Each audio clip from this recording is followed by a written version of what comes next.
Welcome back to Midnight Who Extra, and today we got a mystery item, as you can tell behind this curtain here, or shirt. And what is it? It is one of my Christmas gifts that will probably be in a future video. It is Strawberry Sniggles. Yep, Rick and Morty inspired cereal. This, of course, was an FYE exclusive. I'll show, of course, the packaging a little bit better when we actually do a video on it. But, of course, to continue the fun, if you're wondering what was this little t-shirt, it is... It's gotta be one of those videos, I bet you, when we do it. So, we'll just get the Sniggles out of here and just put them back right there.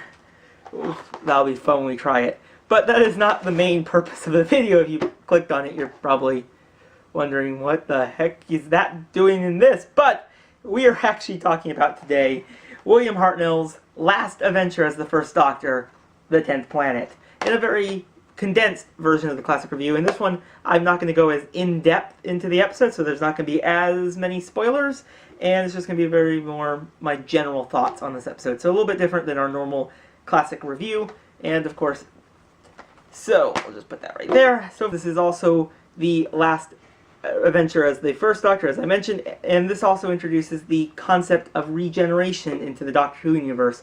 And without the concept of regeneration, I don't think Doctor Who would be able to survive as long as it has. So of course, let's just start about the Cybermen. They are, I think, in this story, one of the best performances that there has ever been of the Cybermen. I like them. They're very menacing. Their voices are very creepy. They're very creepy, and I like that because, of course, they look a lot more human. So they definitely do look a lot more humanoid. And I think for the Cybermen, it really gives them a really lasting impression on you, the viewer. And that's what I think is great about the Cybermen in the story.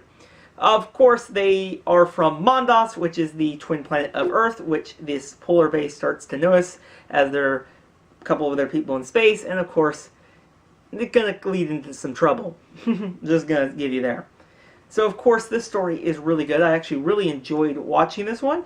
I think some of my favorite moments of it is, of course, how the Cybermen are the main villains, but it actually becomes the person in charge of the kind of South Pole base kind of becomes a little bit more villainous because his motives are he wants to protect his son, who is also in space and could be killed because of Mondos imploding, which kind of makes his motives, kind of makes him a lot more dangerous in there. He does a lot more reckless behavior, and it's Doctor Who, I guess. You expect it.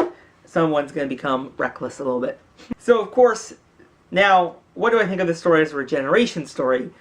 It doesn't quite feel like a regeneration story. It feels more like a run-of-the-mill Doctor Who story with the regeneration at the end. And that, it's the Doctor collapsing. And he then regenerates into Patrick Troughton.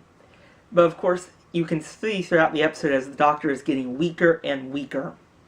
And it kind of makes you like, oh, it definitely starts to show. And of course, this probably mirrors William Hartnell in real life, but they portrayed it very well in this.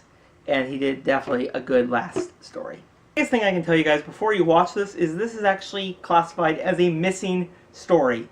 The last episode, which is episode 4, which is very unfortunate since that is the last performance of William Hartnell, is no longer in the BBC archives, so it is animated in this. It is actually really good. It does have very good motion to it.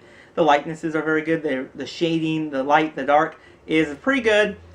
I think it might be one of my more favorite animations, and it's kind of actually very impressive. And I'm just glad they animated it because... So at least now, with the animation, we have the last story of the William Hartnell First Doctor era in our DVD shelves, on our collection, and all that.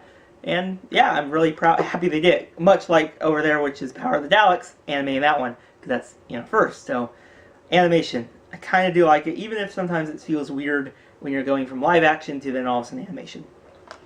So yeah, a really great Doctor Who story, this one. I'm shocked I haven't watched it sooner. I was quite impressed by the set design, the acting of the Cybermen, Now, they used the Cybermen in like small batches. You know, they didn't make a whole army of them. There was 2 or 3 at a time, and then, you know, you see them trying to figure out how to defeat them. And it didn't make it where they are having this giant army of Cybermen they had to defeat. And I kind of like that. Now, of course, the Cybermen's voices, they're not what you expect. Now, that can be kind of a complaint, though, because it is kind of sometimes weird how it goes up and down and up and kind of voice pitch and all that. But I think it really adds to the fact that they're kind of human but also robotic. So I kind of like the voices on it. Is there any other complaints? Is there any cons of this story? Is there anything I did not like? Well, I don't think there's anything I didn't like about the story. I think, you know, sometimes, you know, it did kind of do the normal dragging a little bit. But that's normal with the Doctor Who because it builds up to a lot more. Like, when episode 1, you're thinking, this is kind of slow, but then it builds up. You kind of understand why they're doing it. And they did a pretty good, it was a very good 4-part story, and I think it deserves to be a 4-part, because I don't think it should be any longer. I think but of course, this story will always be applauded in my book as the introduction of the Cybermen and the concept of regeneration in the Doctor Who universe. So yeah, definitely would recommend, if you haven't seen this one, definitely pick it up. A great introduction to the Cybermen, and an overall pretty cool Base Under Siege story. So tonight is the Christmas special of Doctor Who, which is also the final episode of the Peter Capaldi 12th Doctor era, and of course the First Doctor's in it, and this is the story where the First Doctor comes from, so can kind of fill the gaps in there. And for tonight, thank you guys for watching. If you like this video, you can click the button that looks like this, and there's also a subscribe button.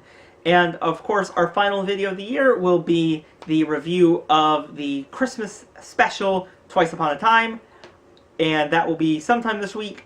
Maybe not our normal Wednesday video, and yeah, I'm not sure quite. Maybe it'll be tomorrow, maybe it'll be Wednesday. I'm not quite sure yet, but yeah. And by the way, if you've seen this story, tell me your thoughts in the comments below, and I'll see you guys in the next one. Bye, everyone.